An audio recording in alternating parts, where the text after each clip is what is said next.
Hello and welcome to DFS Coach Talk. I am Joe Sarvati, affectionately known as Coach, and I am joined by my playing partner, Mr. Andrew Hansen. And we are here on this Wednesday, June 30th, to talk about the event on the PGA Tour that will take place Thursday through Sunday. So we've got a little 4th of July golf on our hands, and excited to talk about this one, Andrew. How about you? Yeah, the Rocket Mortgage Classic. Like you said, it'll be a fun way to take in the 4th of July. And I'm coming off that last weekend where I took in the Corn Ferry Tour event, which was a nice warm up for this week's podcast. Nice. Yeah, it was really fun to get out there and watch. So shout out to the Falmouth Country Club up in Maine where I grew up, and Chad Ramey, who got his first professional win. And we got to watch him a little bit on Sunday. On his way to a one-shot victory, and the way that this connects to this week's event and this podcast is there's one player who I've noticed who played in the Corn Ferry Tour event last week, who's playing this week. That's Peter Uihlein, and Oh, okay. interestingly enough, Coach, my buddy Andy and he was out there with me, golf buddy. I got to give a shout out to him as well. But we actually got to watch Peter Uihlein on the 17th hole on Sunday, and it was memorable because it was a par 5. He got to the green in 2, just on the right fringe, and Okay. we got to stand right behind him and watch his chip shot. And this is a hole where everything about it slopes down like this. I mean, a major slope from behind the green through the Yeah. green all the way to the tee. I mean, it's an uphill hole, uphill green. So he's pin high on the right. So we're standing behind him and we say, well, everything is going downhill right to left. Yeah. But he Massive break. massive break right to left, at least. And so, Yeah. but he lines his chip up about 6 feet left of the hole, expecting it to What? break the other way. We're like, Oh, what is he no. doing? And so, sure enough, he hits his chip 5 or 6 feet left of the hole, and it stays there. And so, he gave himself a real difficult birdie putt when he could have just played the break and had a Yeah. tap in. So, I mean, that's my one little insight for Peter Uihlein is the Strange. short game does not seem sharp to He misread needs a that new green like that. caddy. He does. He does. We could have caddied for him that day. But Gee. no, but in all seriousness, I mean, this is just another great example as an amateur golfer myself, of course, who has Yeah. played that course a few times and played bogey golf at best, and they're out there shooting 64s and 65s. It's just amazing the level of skill these guys have, and so a lot of fun to see it up close and to see some of these guys who are going to be on the PGA Tour next year. And I mean, there's a lot of guys here who are now getting their start. They're like Bryson, who's a Sure. guy we're going to talk about a lot this week. He got his start there on the mini tour, and so it's just a lot of fun to see these guys progress. Oh, it is. And a good majority of them come up right through that system. It's like a farm system in baseball. You have to prove your stripes a little bit. And that competition at times is even more fierce because those guys are playing for their card. And that means everything. That's financial security. And I have my cousin. This was, oh my God, 30 years ago. But they had the minor tours in golf, not like they do now, but still they were the feeder system to the PGA. And it was my cousin Jeff, and he went down to Florida, joined one of these little mini tours, like I say, 25, 30 years ago.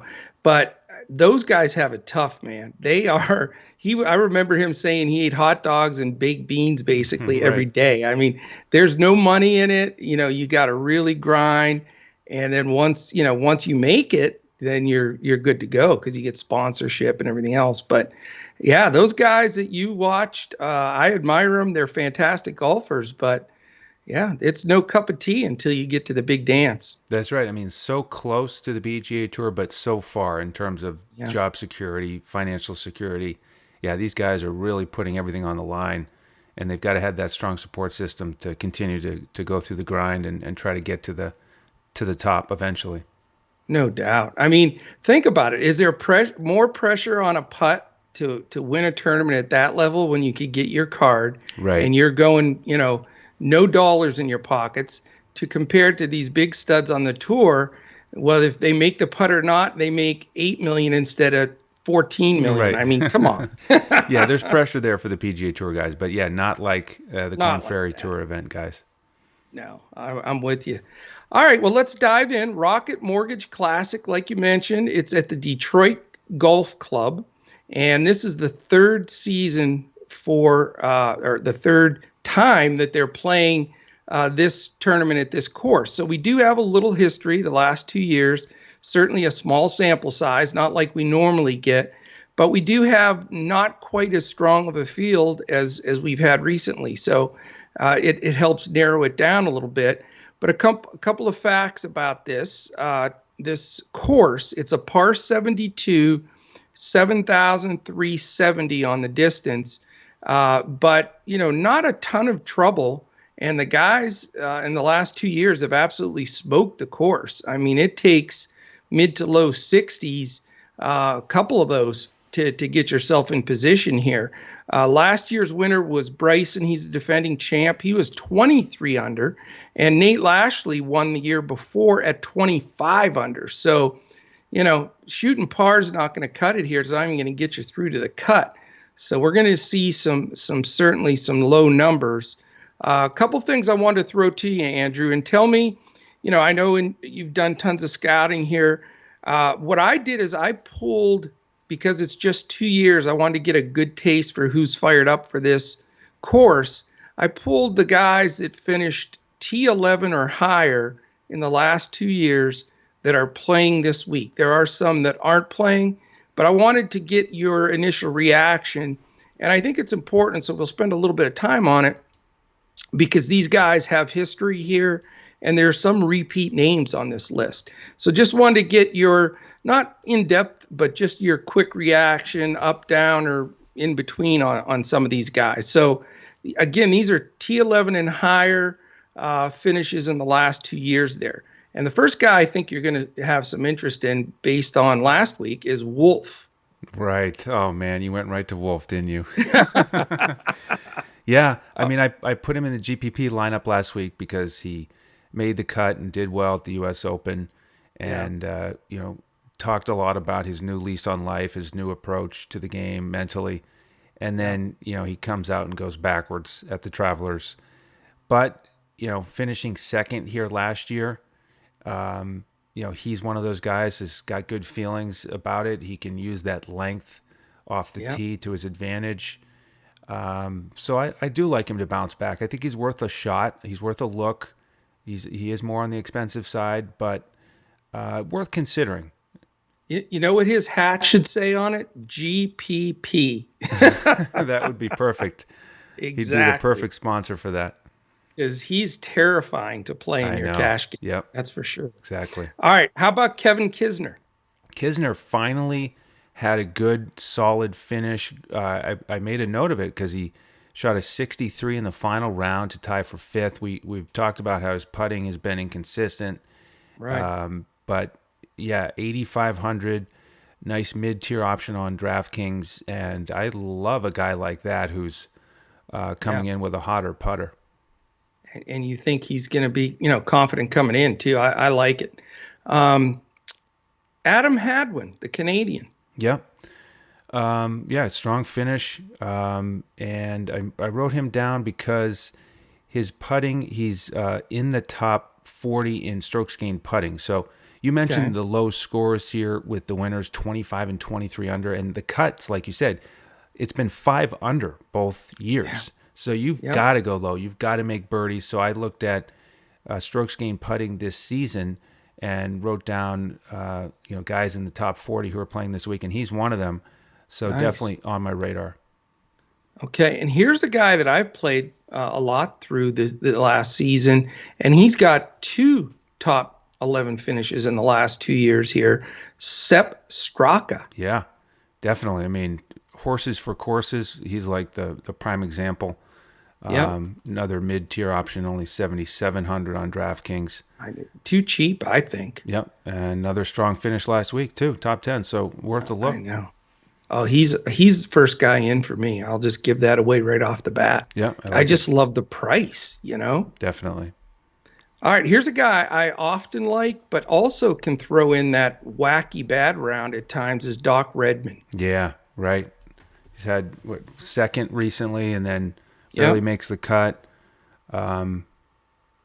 He is on the list here for par four scoring. That's the other stat I looked at because Yeah. the winners, both winners here, have led the field in par four scoring Yep. when they've And won. that's a key this week for sure, no doubt. So Doc Redman comes up on that list for top 40 this season on the tour. So yeah, he's one of those guys. Like maybe he needs that same hat as Wolf, the GPP hat. Yeah, he's getting close to it. There's no doubt about it. All right, I got three more names for you. Joaquin Neiman, who I'm very fancy to here. Yep, a very good player. He's on the putting list, and the par four scoring list, sort of towards the bottom. But you like that solid game across the Right. board. The problem is he's more expensive than these other guys you've been mentioning. So Yeah. I hesitate a little bit because of that. But he's the type of guy that you're a little bit scared to fade because he can actually go out and win it. Yeah. And he's the sixth choice on the odds, which we'll go over later. He just seems to be in a sweet spot here. And that's a guy that can go low 60s. There's no doubt about it. Absolutely. All right, last two. Brant Snedeker. Oh, I love Snedeker with his You putting always have ability. Yeah. Snedeker. I mean, I need one veteran in my lineup, and he would be a candidate for sure, the way he can roll it and pile up the birdies. Excellent. And here's a guy that's sneaky. This is one of my sneaky plays, and it pans out with his performance on this course. And he hasn't gotten a lot of interest or had really great finishes, but he's always knocking at the door, and he's a veteran as well. And that's Cameron Tringali. Yeah. I mean, man, look at the stats. He's one of the guys I've circled because he is 12th in par four scoring, and Mm, he is about 25th, I think, in strokes gained putting. So he's nice. To be on both lists is key, no exactly. doubt. And the question with him is, with those stats, why doesn't he finish in the top 10 more often? I don't You know. know, Yeah, that's the problem. he's You would think that he'd be right there. right, but he'll miss cuts somewhat frequently. I know. So on paper, I like it a lot. Just will this be one of the weeks where he keeps it together? It That's sounded the like a question. GPP week for sure. Seriously, Coach, I've never heard such I GPP know. plays from you. It's spooky, that's for sure. But after I had some guys go in the tank last week, I'm a little gun shy. Right. So no doubt. Well, why don't you share before we get into the odds? Why don't you share some of those stats you're mentioning? I think that par four scoring and the strokes gained putting are going to be such a key this week. Yeah, let's start with the putting because we don't talk about that as much. But on a birdie fest here, you've got to get a hot putter. So let's look at these guys who've been hot all season. Kokrak, number 2 in that category. Chesson Hadley, a value guy that you like from time to time. He's only Yeah, 6,600 on DraftKings. He's number 3 in putting this season. yeah. So he's a guy to look at. He's made the cut here before. Brendan Todd, not a long hitter, and He makes me mad. I've had him miss some cuts for me. yep. And what I'm hearing is the rain has picked up here recently. The course is a little bit wet, and so it's supposed to play Yeah, a little bit longer right. than it has in previous years. So some of the shorter hitters are going to have more trouble this week. Patrick Reed. Okay, here's another guy who's in the. Yeah. He's actually 8th in putting and 12th in par four scoring. Oh, wow. He's So expensive, but he is yeah, expensive, but I like that profile, and he those are was great. It's great. And he's long enough that the wet surface won't bother him. yep, and he finished 5th here 2 years ago, so he's got the Yeah. course history. Another value play here, Bryce. Oh, I forgot to mention Reed. I Yeah. see him on my list. That's a guy I skipped. Uh-oh, Oh, okay.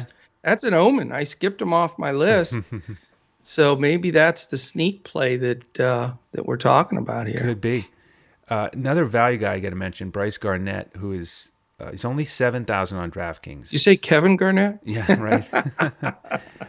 10th in putting, and he's Yeah. also on the list for par four scoring at top 24, I think, tied for Yeah. 24th. So he's a He's an guy up and that's comer. I like yeah, him. yep. Yeah. he finished tied for 5th last week. He finished top 20 here 2 years ago. So a guy to consider. And then, I'll just breeze through some of the other names. Kisner, we already mentioned. Chris Ventura. Rain Gibson is a cheap option. Patton Kizzire, Ben Taylor. Webb Simpson, who, really kind of blew up at the U.S. Open, 10 over Yeah, I par. don't know what he hasn't been on his game recently. No, That's he for hasn't. sure. Nope. Denny McCarthy, Hunter Mahan, here's Tringali, Austin Cook, Matt Jones. Bryson is 30th in putting this year. That's surprising. Yep. Your man Neiman had when we talked about, and we'll leave it there. Yeah. And then par 4 scoring, guys in the top 40 who are playing this week. Emiliano Grillo, he's coming off a couple missed cuts. Chris Kirk, who contended here, is top 10 in that category. Then we've got Patrick Reed, Doug Gim, a value play. Tringali, we've mentioned. Webb Simpson's on both of these lists. There he is again. Ryan Armour, who contended here. Yeah.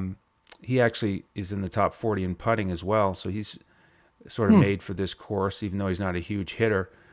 Patton Kizzire, Lahiri, Seamus Power. Coach, we got to talk about my man Seamus. The lefty. Yeah. Yep, lefty and righty. He plays it either way. A nice price, 7,500 on DraftKings. 3 straight top 20s. Interesting. He's picked it up here. Got to look at. That could be one of the Andrew Specials value play. He actually is trending more towards a cash play now with his recent performance. There's no doubt. I mean, that consistency is really showing up, no doubt about it. Yep. And then last few I mentioned Garnett. We already talked about Doc Redman, Austin Cook, Neiman, Zalatoris, Stanley, and Sloan. So some names to consider. I think it's helpful to have your guy on at least one, if not both of those lists, if you want to roster him this week. No doubt. And speaking of last week, now that we say that, what about that playoff? Oh man, was that the craziest thing you've ever? I mean, I watched the whole thing, and it's not like they were making birdie on top of birdie, or they both shanked it and bogeyed. It was par after par after par. It was unreal. That was a lot of fun to watch. Yeah, marathon, memorable for sure. Yeah, UT guy though. That's a hard loss to swallow. Yes, there. It is. No doubt about it. Yeah. Well, let me give you the top 10 favorites to win this event. See if any of these guys surprise you. There are 2 in here that I was a little surprised at, but Bryson is the overwhelming favorite. Defending champ, like you say, 7.5 to 1. The next closest guy is Patrick Reed, who's now moved into the second spot at 14 to 1. Think that's a little too chalky for Bryson at 7.5? It's expensive. I mean, I get it, but I'd rather go 14 to 1 with Reed. That's for sure. Yeah. Here's the third guy, which I know you like a lot too, is Hideki Matsuyama at 16 to 1. Yep. But I didn't hear him on any of those lists. No, he wasn't on there, was he? It's a little concerning.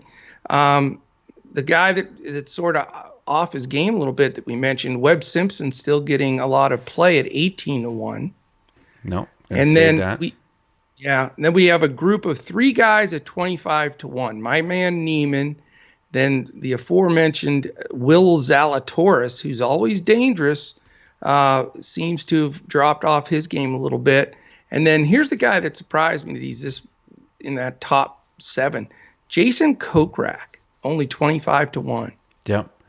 I mean, he did win a couple weeks back. He was the first guy mentioned in putting. That's been the big change for him this year. And we know he's got the length. No doubt. He's got the power here. So I like Kokrak there out of that last group of 3. Not bad. And then the last 2 in that top 10, Sunjae Im, 33 to 1, and Mr. GPP Matthew Wolf also 33 to 1. Yeah, both risky because Sungjae just hasn't been top form recently, and Wolf for the reasons we've talked about. So, I don't know what happened to him. He used to be even deadly on the greens. That's even backed up on him. But not sure what's going on. All right, I'll do my normal thing and throw a few bombers in there that I know that you've liked, or are possibilities of somebody that I would think that you may have a strong opinion on. How about Keegan Bradley at 45-1? Yeah, worth a look. That's the kind of guy where I did put that bet on him to win Yeah, a few weeks back when he finished second. So he's in that range where he's got the potential to win at that right. number, but little shaky recently enough where it'd be more of like a top 10, top 20 bet for me. Okay, gotcha. Here's a guy that scares me a little bit at 66-1, and he seems to be rounding in a form. Maverick McNeely. Yep. Good course history here. Um, you know, One of those young guys who is worth a look and won't be at those odds forever. I agree. Here's a guy that will get a couple of coaches' shillings at 80-1. We've mentioned him, Sepp Straka. Nice. Yeah, It's a big number. it is. Yeah, and I'd back it up with a top 10, top 20 bet. And if you Yeah, structure it so that if he finishes in the top 20, you're profitable. And then anything else from there is a bonus. is a big bonus. And I have the same exact play, I think, with this guy. And I think he's dangerous. Is Kyle Stanley's 90-1. Yeah. I mean, I don't know about winning it, but you Right. got to, like, again, that top 10 is very doable, I think. It is for sure. And, he's been strong here. Yeah. He was criminally underpriced a few weeks back. Remember that? And Yes, I do. now he's gone back up on DFS, but those are some pretty good odds right there. No doubt. And last, I'll give you these two together because they're both 125-1, but they both made your discussion there on your list, and that's Doug Gim and Patton Kaziri. I can never Yeah. say his name. Yeah. Kazire. Yeah. Yeah. Uh, Would any chance at all for those guys or bombers? I mean, Kazire seems like a guy who has a better chance to potentially actually win. Okay. But, yeah, like you said, they made the lists. So more DFS options for me than outright bets probably this week. Yeah, yeah. I mean, if you need those guys, certainly are right up there. If you need a value guy to round it out, I mean, if you want to, I mean, you can go with two studs. You can make it work with a DeChambeau, Reed, or something like that. But you're going to need a couple of these Yes, you other are. guys that we mentioned. Do you have any of your Andrew specials you want to throw into that mix? I think probably the most well-rounded one that I like right now is Bryce Garnett. Again, Okay. 7,000 on DraftKings, where he's on these lists for putting and par four scoring, and coming off a good week. He has course history here, and he's just Yeah. not a household name. So No. I don't think his ownership's going to be that high. There's a lot of guys in the low 7,000 range on DraftKings that are more recognizable. I mean, Matt Jones, Mackenzie Hughes is Right. 7,200, Lanto Griffin 75. Yeah. So I think you can get him at a good ownership. Yeah, and Bryce Garnett on our BetUSA, by the way, betus.com.pa, our partners. Bryce is 140-1. Yeah. That's certainly worth a buck or two, no Right. doubt. It's, you never know. These guys in tournaments like this, they can jump up and snare it. You just don't know. One other thing I wanted to mention, you alluded to it earlier, the weather. It's really odd because usually there's some variation and change. I mean, here we are on Wednesday. The tournament starts tomorrow morning, bright and early. And, you look at the 4 days weather, the July 1st through the 4th there, the Thursday through Sunday, and it's between 84 and 85 degrees. So almost no temperature change each day. And every day has a 25 to 35% chance of a rain shower, but no heavy rains. And on top of that, the winds are supposed to be between 10 and 12 miles an hour all 4 days. Right. So you talk about, pretty consistent throughout. I think you're going to see, not soaking wet conditions where they'll have to do lift, clean, in place or anything like that. But I think you'll see a little dampness, but the greens are going to hold. I think these guys are going to score. I'm thinking 25 again, may be the number. Yeah, I agree. And I think the key thing is the rain that's happened earlier to make the course softer and longer. And Right. those greens will be soft, but you do need the length to get close enough on some of these longer holes. So I think that if you're on the fence about somebody this year, I would lean away from some of the shorter hitters. Gotcha. All right, man. I think we've got it. I think that covers pretty much everything for the Rocket Mortgage Classic. Certainly will be a fun weekend to check it out. I always like holiday weekends like that because you get to watch Sunday golf and then Monday's a holiday. So you got to love stuff like that. Definitely. There's no question about it. All right. Any final words there, Mr. Hansen? I enjoyed it. Thanks, everybody, for tuning in. Fantastic. Really appreciate it. And we're with you every week throughout the entire year of golf. I mean, golf never ends. That's what's so awesome about it. So we definitely will be back again next week for another week of PGA DFS Coach Talk Weekly. Appreciate Andrew and our entire Coach Talk team. And we'll see you again next week when we look to crush it in PGA DFS.